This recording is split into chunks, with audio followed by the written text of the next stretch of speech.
आज यहां बाबा बंशीधर नगर उटारी गोसाई बाग मैदान में बंशीधर नगर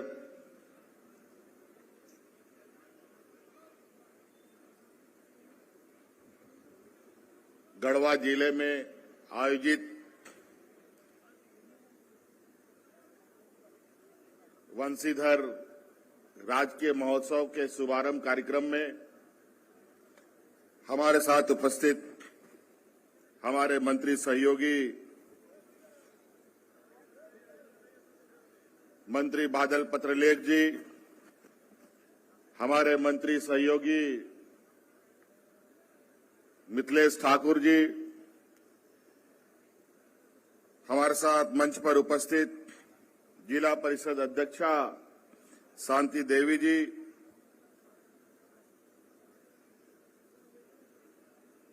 और बंशीधर समिति के अध्यक्ष सह पूर्व विधायक श्री अनंत प्रताप देव जी, जिला के सभी वरीय पदाधिकारीगण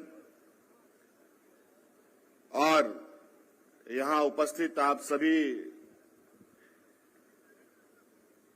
हमारे राज्य के गढ़वा जिले के विभिन्न गांवों से आए हुए हमारे ग्रामीण भाइयों, माताएं, बहनें, बड़े बुजुर्ग, आपको आज के इस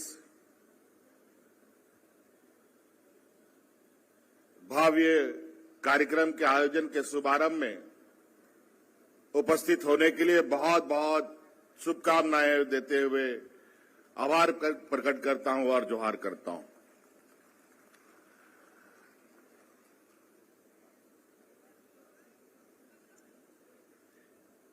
ये शहर बंशीधर नगर के नाम से शुरू से ही सदियों से ही विकसित जाना जाता रहा है। उसमें एक कड़ी इस बार हम लोगों ने जोड़ने का प्रयास किया है कि आज बाबा बंशीधर के नाम से भव्य कार्यक्रम, भव्य उत्साह सरकार मनाए, ताकि जो इसकी गूंज है, जो सदियों से चली आ रही है, उसमें और उसको और बल मिले। मौसम भी खराब होने जा रहा है, बातें बहुत है, बहुत संक्षिप्त करने का प्रयास करूंगा। और जो मुझे यहां बताया गया है कि यहां उपस्थित इस मैदान में अधिकतर पूरे गढ़वा जिले के जनप्रतिनिधि, मुखिया और हमारे गांव के जितने भी जनप्रतिनिधि हैं, जिला परिषद है, वो सब मुख्य रूप से उपस्थित हैं।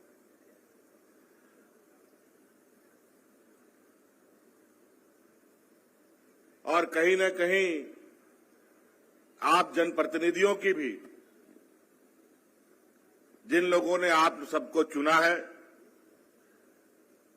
आपके प्रति भी उनकी एक आशा भरी निगाहें टिकी होंगी, जिस आशा के साथ आपको लोगों ने वोट दिया है। मुझे यहां जिला प्रशासन के तरफ से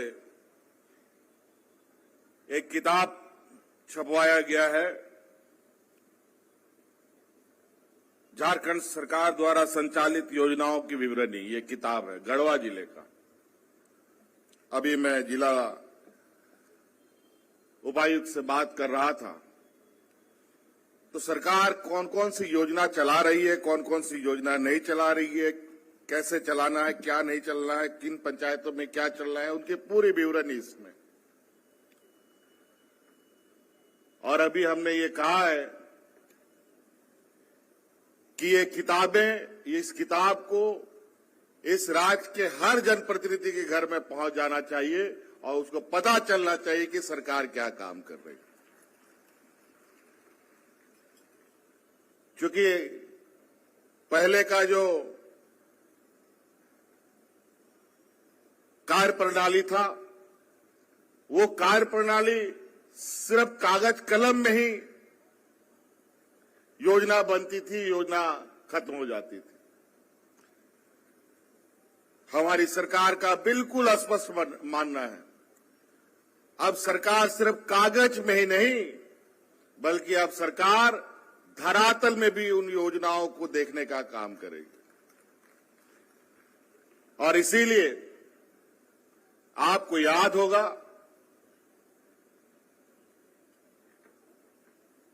कि सरकार ने गांव-गांव, पंचायत-पंचायत, टोला-टोला जाकर के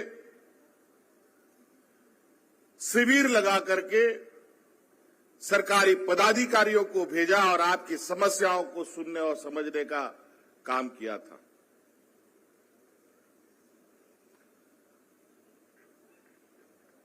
बहुत सारे ऐसे लोग अब आज के दिन में भी गांव में ऐसे हैं जो कभी ब्लॉक कार्यालय नहीं देखा, बीडीओ सीओ से मिलने जुलने का बात तो दूर की बात है। लेकिन हमारी सरकार ने सभी पदाधिकारियों को आपके दरवाजा में जाके खड़ा कर दिया और आपकी समस्या को सुनने के लिए हमने आदेश दिया। पहले चरण के इस कैंप के माध्यम से हमने जो ऐतिहासिक निर्णय लिया, जो देश में पहला ये राज्य बना जो इस राज्य के हर बुजुर्ग को हमने पेंशन देने का कानून बनाया, और ये सभी उन कैंपों के माध्यम से हुआ। सभी विधवाओं को पेंशन मिला, सभी विकलांगों को पेंशन देने का कानून बना। आज आप जितने जनप्रतिनिधि हैं यहां बैठे, आप हमको बताइए कि आपके गांव में कोई भी व्यक्ति 60 साल की उम्र का है जिसको पेंशन ना मिलता हो। लेकिन विगत राज अलग हुए 20 साल तक हमारे बूढ़े बुजुर्ग पेंशन पाने के लिए दर बदर भटकते रहे, दलालों का चक्कर काटते रहे, कभी पेंशन नहीं मिला। महिलाएं जो बेचारी विधवा हो जाती हैं, और विधवा होने का कोई समय नहीं होता है, शादी हो सकता है कि 6 महीने के बाद भी किसी दुर्घटना में पति की जान चली जाए, हो सकता है जीवन भर साथ रहे, लेकिन सरकार के कई नियम उलझन की वजह से सभी विधवाओं को पेंशन नहीं मिलता। लेकिन हमारी सरकार ने ये निर्णय लिया कि इस राज्य में जो भी महिलाएं कभी भी विधवा होंगी उसी दिन से उसको पेंशन देना दिया जाएगा। आखिर उसका जोड़ी तो टूट गया, उसका साथ तो कहीं ना कहीं किसी का देना पड़ेगा।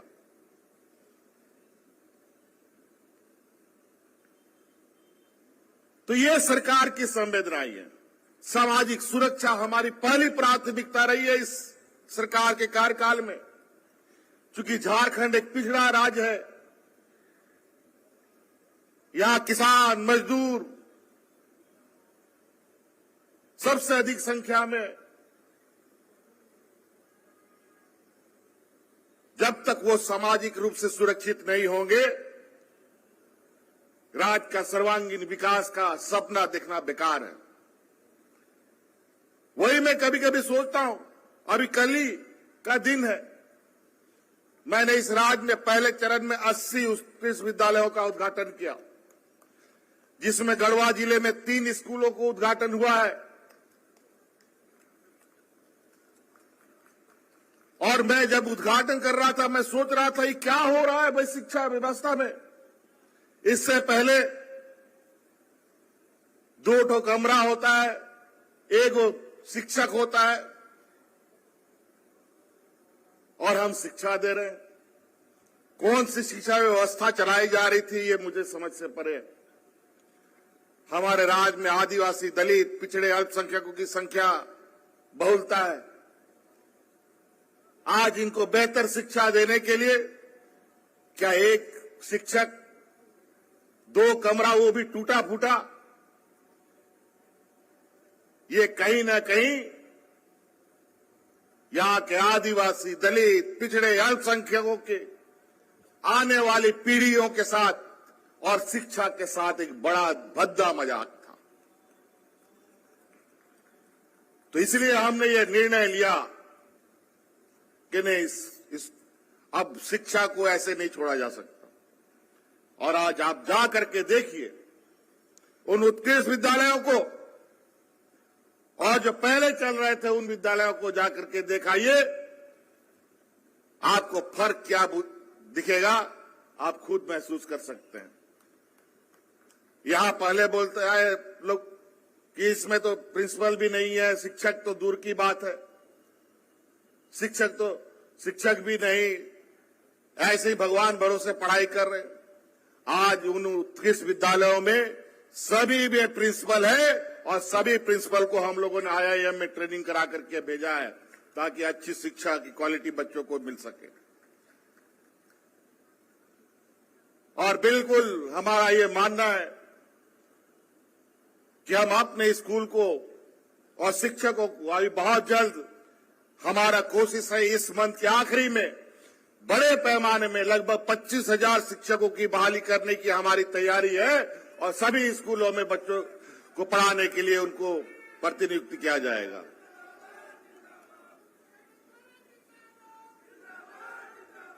अब ये सारी चीजें वैसे नहीं चलेंगी।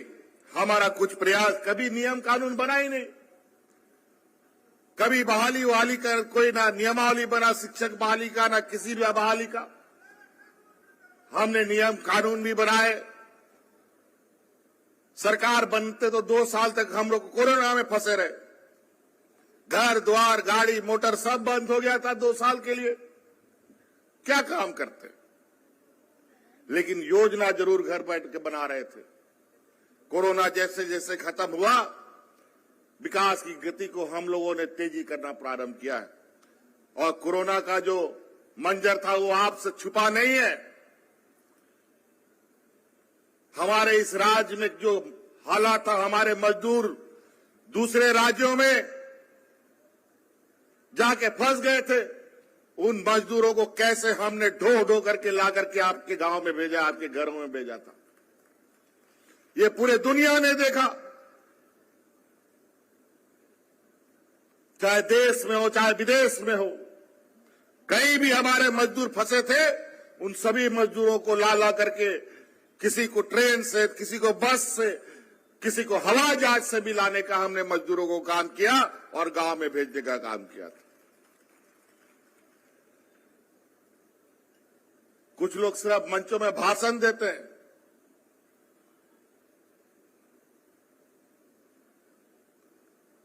लेकिन करते कुछ नहीं है। वालों को चढ़ाएंगे, लेकिन बेचारे हवाई चप्पल वाले का तो क्या दुर्गंजन हो गया, वो देश दुनिया देख रहा है। आज रोजी रोजगार पर आफत पड़ा हुआ है, महंगाई आसमान छू रहा है। आज देश का 80% लोग सरकारी अनाज पर जीवित है।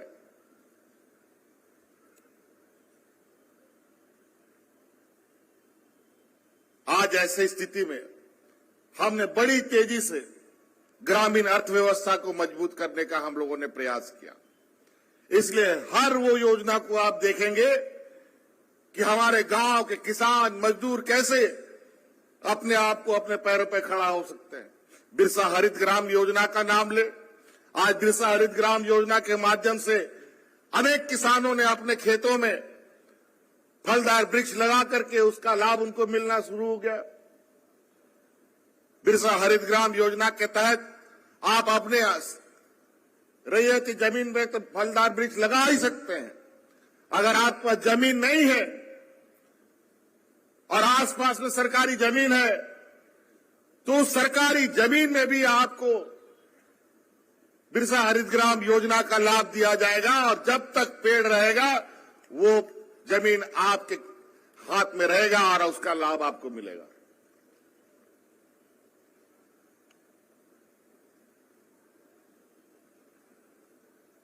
तो कई ऐसी चीजें हैं, हमारे आने वाली पीढ़ी की सुरक्षा, हमारी सामाजिक ताना बाना की सुरक्षा। आज बाबा बंशीधर को हम लोगों ने राजकीय महोत्सव घोषित किया। ये कोई पहला काम नहीं है कि हम अपने धार्मिक स्थलों के संरक्षण में लगे, लेकिन 20 साल में क्या इन लोगों ने हमारे ना पर्यटन को ध्यान में रखा, ना हमारे धार्मिक स्थलों के विषय में बहुत चिंता की। और क्या चिंता की वो आपके समक्ष है। अभी कुछ ही दिन पहले हमने रांची के तपोवन में 14 करोड़ की योजना स्वीकृत की है। अभी हमारे वहां जमशेदपुर के रास्ते में देवड़ी मंदिर पड़ता है, वहां पर 7 करोड़ की योजना बन के तैयार है, उसका भी आधारशिला आप रखने जा रहे हैं। पूरे राज्य में धार्मिक स्थलों का एक सर्किट बनाने जा रहे हैं, जहां हमारे पर्यटक लोग उस सर्किट के माध्यम से बड़ी तेजी से पूरे राज्य में धार्मिक स्थलों का दर्शन कर सकते हैं। हमारे इधर इटखोरी राजकीय महोत्सव मनाया जाता है, बाबा बैद्यनाथ धाम, पारसनाथ, रजरप्पा, अनेक ऐसे हमारे राज्य में धार्मिक स्थल है जिन पर हम लोग उनको और कैसे बेहतर और प्रसिद्धि दिलाई जा सकती है, उस पर हम काम कर रहे हैं।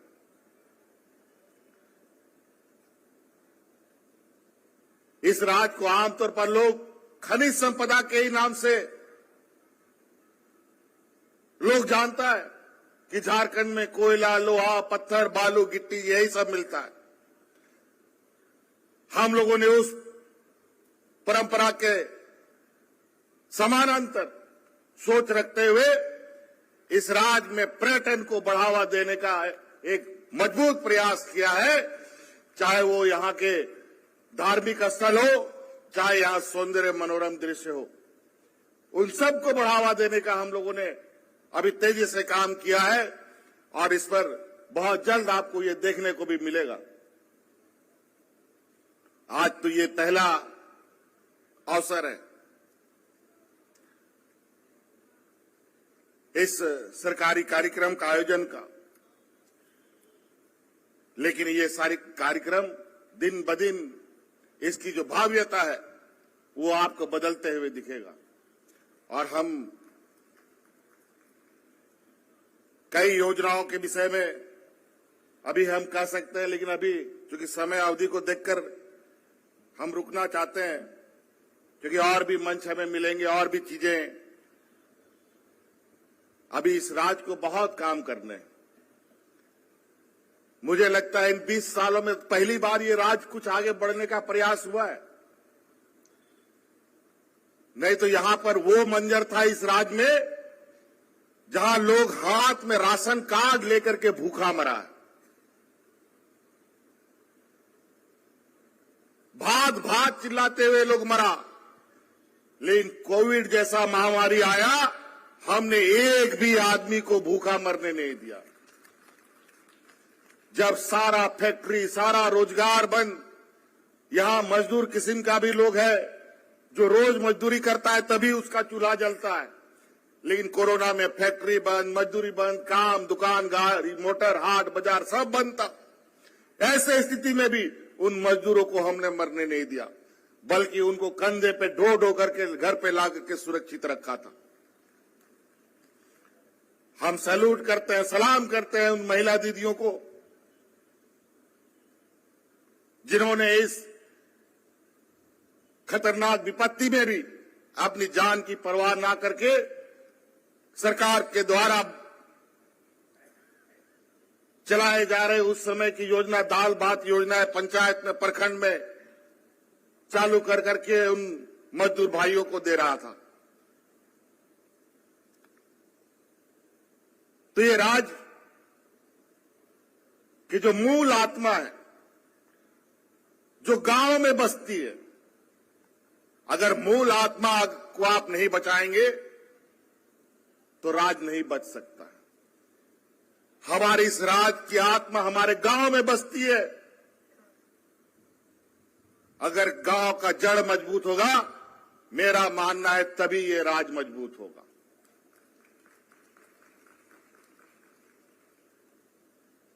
अभी बहुत जल्दी गढ़वा जिला को डेयरी का ये भी हम लोग देने जा रहे हैं, तोहफा देने जा रहे हैं। वो भी बन के तैयार हो गया। अब गौपालन करने का काम शुरू कर दीजिए आज से। सरकार आज आपको गाय, बकरी, मुर्गी सब पालने के लिए 90% के सब्सिडी पर सभी जानवर उपलब्ध करा रही है। आप लोग अभी से शुरू हो जाइए। आपके यहां पर बहुत बड़ा दूध के क्षेत्र में क्रांति आने की तैयारी हो रही है और सरकार को आप दूध बेचिए।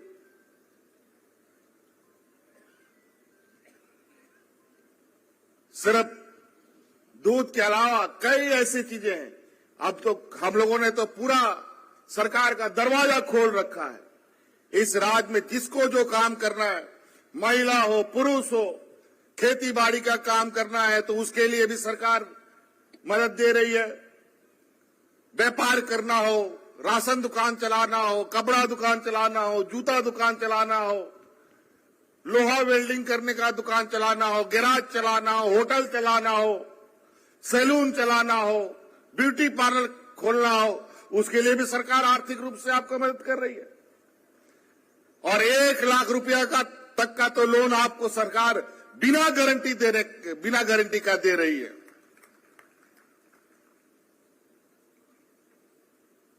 जाके 1 लाख रुपए बिना गारंटी का बैंक से हमको ला करके एक कोई लोन ला के दिखा दो तो। कोई भी इस मैदान के अंदर उपस्थित व्यक्ति बैंक से बिना गारंटी का 1 लाख रुपए का लोन ला करके दिखा दो तो हम मान जाए। यही तो दुर्भाग्य है इस राज्य का। इस राज्य का 50% से अधिक जनसंख्या को बैंक बिल्कुल मदद नहीं करती है और रही 50% से वाले लोगों को थोड़ा बहुत लोन मुहैया होता है। आज सरकार का जो जितना खजाना बैंकों में रहता है, नियम के अनुसार उन बैंकों का खजाना का 60% स्थानीय लोगों के बीच में लोन के रूप में बंटना चाहिए, लेकिन बैंक नहीं करती है और यहां का पैसा बड़े बड़े व्यापारियों को दे रहा है, दूसरे राज्यों को भेज रहा है। और आज बड़े बड़े बैंक डूब रहे हैं, एलआईसी जैसी कंपनी डूबती है। आपको याद होगा मेरे मंचों से हमने पहले भी कहा था, बैंकों में पैसा मत रखो, बल्कि प्लास्टिक में उसको बांध करके घर में गाड़ कर रखो, नहीं तो बैंक सब डूब के सब खत्म कर देगा। लेकिन व्यवहारिक ऐसा नहीं है। नियम कानून से भी बंधे पड़े, लेकिन कभी कभी कुछ ऐसे आंधी तूफान होते हैं जहां पर गरीब किसान के लिए वो आंधी तूफान एक आपदा से कम नहीं होता है। आज महंगाई आसमान छू रहा है। आप लोगों को सिलेंडर मिला है, कितना का सिलेंडर आता है, कितना लोग सिलेंडर भराता है गांव में, बताओ। तो कई ऐसी चीजें, महंगाई अब बेलगाम घोड़ी की तरह सरपट आसमान पे दौड़ रहा है। आज 5 रुपया का प्लेटफॉर्म टिकट आज 50 रुपया में बिक रहा है। वो बिकेगा ही। रेलवे स्टेशन बिक गया, रेल बिक गया, एयरपोर्ट बिक गया, प्लेन बिक गया।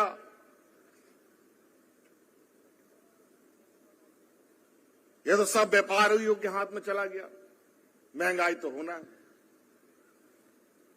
इसीलिए हम लोगों अपनी परंपरा, अपनी संस्कृति, सभ्यता को मजबूत करेंगे, अपनी जड़ को मजबूत करेंगे तो देश दुनिया में जितना तूफान आ जाए कुछ नहीं बिगाड़ सकता। तो इसलिए मुझे अब समय का भी बुलाहट आ रहा है। बहुत नहीं कहते हुए आप सभी जनप्रतिनिधियों से मेरा आग्रह है, आपकी जिम्मेवारी पार्टी लाइन से अलग हटके है। हमारी जिम्मेवारी पार्टी लाइन से अलग हटके है। जिन लोगों ने हमें वोट नहीं दिया वो भी इस योजना का लाभ ले रहे हैं और जिन लोगों ने वोट दिया वो भी लाभ ले रहे हैं। आप लोगों से आग्रह है, हमारा गांव देहात का लोग बहुत सीधा साधा है, उसको पता नहीं है कि सरकार क्या उनके लिए बनाती है नहीं बनाती है, और जो भी उनको पता चलता है उसमें ठग लोग घुस जाता है। उन ठगों से हमारे गांव के लोगों को बचाइए और सरकार के द्वारा बनाई गई इस किताब को ले जाइए और पढ़िए, समझिए। हमने तो कहा है सभी जनप्रतिनिधियों को ये किताब पहुंचनी चाहिए और इस राज्य के सभी स्कूलों में भी पहुंचे ताकि 10th 12th के बच्चे इसको पढ़ करके अपने घर में अपने मां बाप को दिखा सके, समझा सके कि क्या काम हो रहा है। इसलिए बहुत बहुत धन्यवाद आज के इस कार्यक्रम में आप सब लोगों की उपस्थिति के लिए। और अब ये हमारा राजकीय महोत्सव और कुछ हमें आवेदन भी आए हैं, कुछ यहां पर लगता है पिछला बार तो काम धाम सब कोई सिर्फ बंद कमरे में होता था तो किसी को पता ही नहीं चलता था कि वो काम का असर जमीनी स्तर पर क्या होगा। और आज ये बंसीधर नगर उटारी तरह तरह का विवाद में चीजों को फंसा के रखा है। यहां लोग चाहते कुछ है, नोटिफिकेशन निकलता कुछ और है और लोगों में आपस में विवाद करा देता है। और कुछ लोगों का ये आदत है कि लोगों को आपस में लड़वाओ ताकि उनकी अपनी राजनीतिक रोटी पकते रहे। और जहां लोग मिल बांट करके रहते हैं वहां इन लोग का पैर नहीं टिकता, लोग वहां से उसको भगा देता है। मुझे जो यहां पर कुछ आवेदन आए हैं उसी आवेदन से मैं ये महसूस कर पा रहा हूं कि यहां के लोग क्या चाहते कुछ और है, वहां से कानून कुछ और बन जाता है। यहां पर नगर उटारी, बंसीधर नगर उटारी तरह तरह की बातें आई है। मैं आपको आश्वस्त करता हूं, मैं आपकी इन शिकायत को लेके जा रहा हूं और जो इस बंसीधर नगर के भावना के साथ उस आदेश को फिर से ठीक किया जाएगा और आपके अनुरूप पुनः नोटिफिकेशन जारी किया जाएगा। बहुत बहुत धन्यवाद, सबको जोहार।